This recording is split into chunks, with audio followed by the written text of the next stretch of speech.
yaitu tujuan dari para mencari moksa untuk menuju ke puncak gunung yang disebut area ketiga, yaitu Swarloka. Jika para tabi atau para pertapa yang sudah lanjut usia di area ini kemudian berjalan tanpa bekal menuju puncak Gunung Arjuna, nanti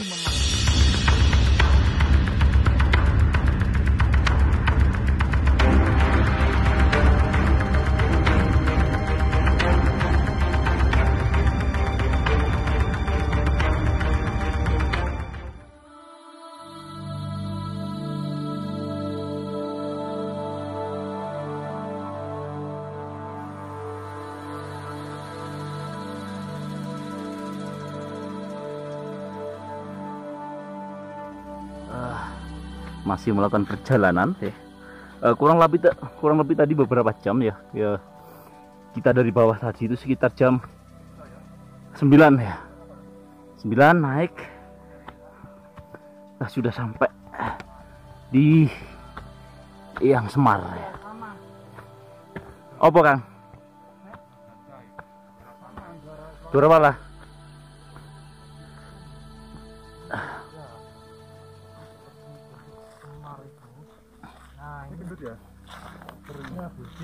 Iya.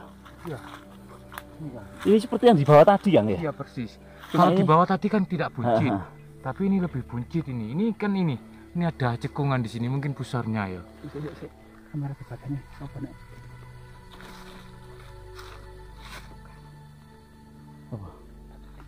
Buka diri kalau dilingkap. Iya enggak apa-apa. Dilingkap kan Enggak apa-apa dulu, enggak apa-apa. Rahayu. Permisi Mbak, permisi. Jadi kita untuk membuktikan kalau ini perutnya yang sangat buncit ya. Memang arca Dwarapala Iya, kan? Dwarapala Kan? Kalau kita melihat seperti yang di Candi Singosari. Apa yang menjadi pembeda begitu? Kalau kita dilihat di Candi Dwarapalanya kan ukiran atau bahasanya sangat halus, ada taring juga. Jadi di lereng Gunung Arjuna ini ada semacam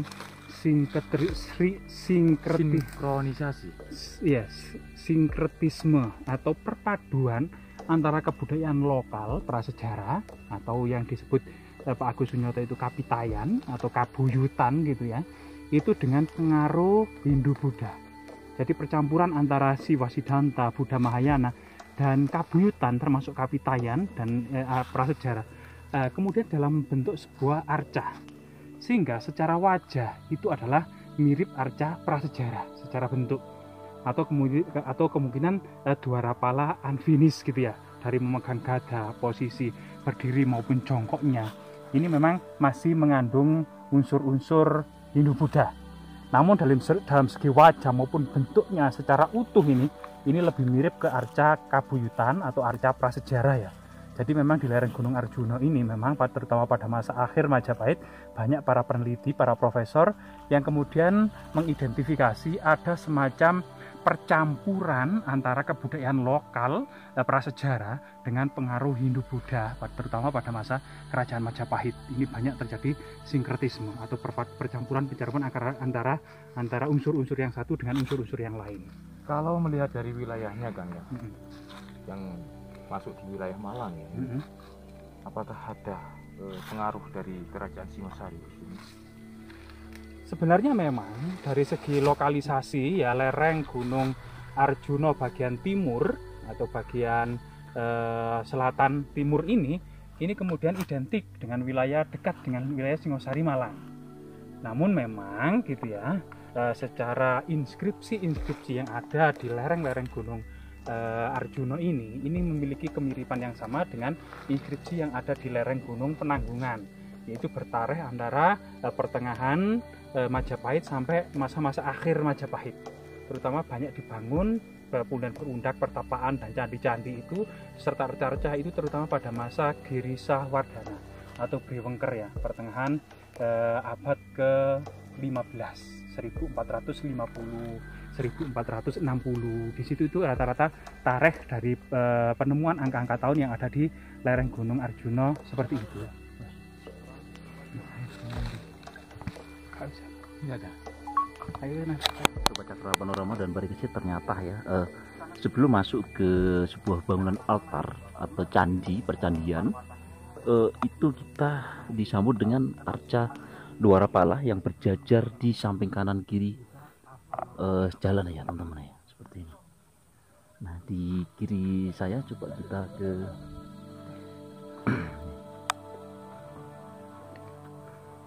nah ini seperti ada lumpang ya atau lingga ya, pada zaman itu atau zaman kerajaan ya, Sobat Cakra Panorama.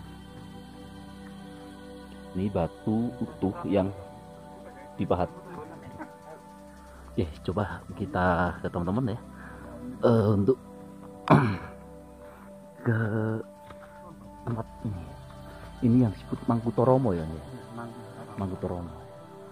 Ya, saat ini kita berada di situs paling keramat yang ada di lereng Gunung Arjuna yang bernama situs Mangkuntoromo, atau mungkin berasal dari kata Mangkuntah Rama ya. Istilahnya kemudian banyak dari epik Ramayana atau kemudian identik dengan tokoh Sri Rama.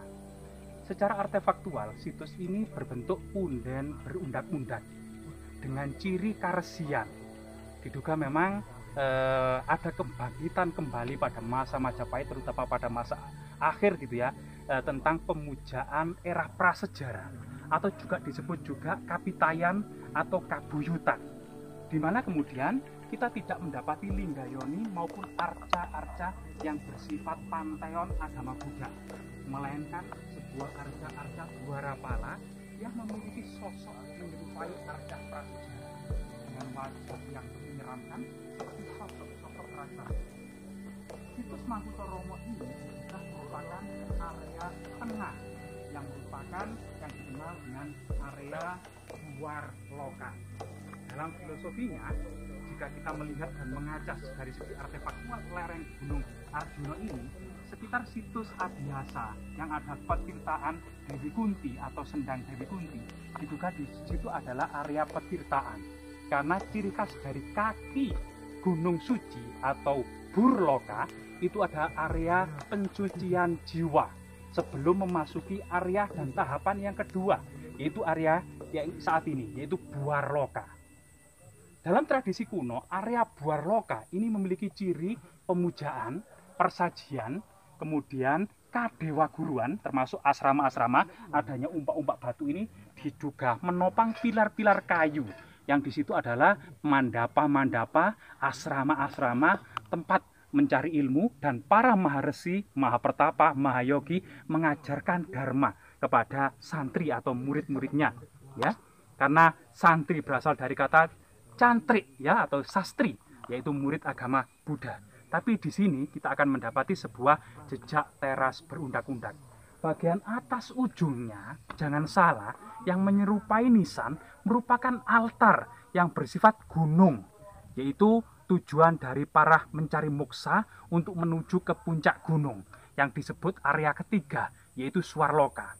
Jika para tapi atau para pertapa yang sudah lanjut usia di area ini kemudian berjalan tanpa bekal menuju puncak Gunung Arjuna, nanti memasuki gerbang tanpa gerbang yang dikenal dengan situs sepilar.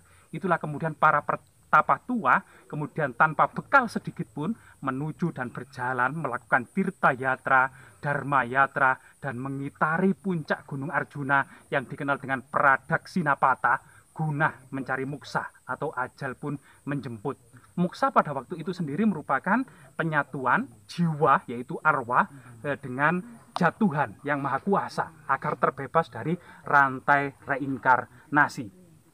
Melihat banyak sekali arca-arca yang bersifat gendut gitu ya, dan tambun, serta kemudian simbol-simbol yang diduga penis bagian bawah, diduga area ini juga merupakan area pemujaan tantra atau tantrayana. Tantrayana ini berkembang pada masa akhir Singosari, terutama Kertanegara juga sangat mengembangkan ajaran tantra. Pada masa Majapahit juga banyak tantra, seperti di Candi Sukuh dan Ceto, itu juga banyak relief-relief yang menggambarkan tentang alat kelamin wanita maupun alat kelamin pria dalam arti yang sangat-sangat natural. Nah, ini merupakan pemujaan yang bersifat tantrayana. Dari segi arca-arca yang bersifat gendut dan tambun, ada cerita yang kemudian muncul oleh pujangga, para sastrawan, dan para empu Majapahit. Karena sebelumnya belum muncul cerita ini yang dikenal dengan Bubuksa dan Gagang Aking, yaitu dua bersaudara pergi menuju hutan untuk bertapa. Bubuksa makan segalanya di hutan. Ada babi hutan, kijang, celeng, ular dimakan. Sehingga selama 40 tahun bertapa di hutan hingga gendut dan tambun. Berbeda dengan saudaranya Gagang Aking, tidak mau memakan hewan-hewan, melainkan daun-daunan yang terasa pahit, sehingga selama 40 tahun menjadi kurus kering. Sang Hyang Wenang menguji pilihan keduanya dengan menyamar sosok harimau yang kelaparan. Dan mengatakan, saya akan memakan. Mengatakan, jangan makan aku. Kering kurus, dagingnya pahit. Makan saudara saya sana, namanya Bubuksa. Badannya kamu akan kenyang ke sana. Maka harimau pun menuju Bubuksa. Maka harimau mengatakan, aku akan memakanmu. Tapi Bubuksa mengatakan, jika itu sekehendak Dewata, di akhir pertapaanku aku akan dimakan harimau, maka silakan makan sepuasnya. Maka kemudian harimau berpurba wujud menjadi Sang Hyang Wenang dan mengatakan, kamu lolos atas ujianmu, atas pertapaanmu, silakan naik di punggungku untuk menuju nirwana atau surga. Tapi Bubuksa dengan ulas asih dan kasihan, saudaraku, juga tolong bawa ke surga. Oh, tidak apa-apa, tapi tidak boleh naik, melainkan supaya megang ekorku saja. Dan keduanya, yang Bubuksa naik ke punggung harimau dan Gagang Aking bergandolan di ekornya, keduanya menuju nirwana. Keduanya ini merupakan sebuah sinkretisme ya, antara ajaran Kabuyutan, antara ajaran Siwasiddhanta maupun Buddha Mahayana. Karena pada masa akhir Majapahit terjadi sinkretisme, banyak perpaduan-perpaduan, termasuk dalam kitab Sutasoma tidak ada kemudian sebuah kalimat ya, bahwasanya Bhinneka Tunggal Ika Tanhana Dharma Mangrwa, berbeda-beda tetapi tetap satu, tidak ada agama yang mendua. Inilah kemudian kearifan dan kebijaksanaan pada masa akhir Majapahit. Tidak ada pertentangan agama. Yang terjadi adalah perebutan kekuasaan dan harta benda. Inilah yang terjadi salah satu keruntuhan dari Majapahit. Semoga kemudian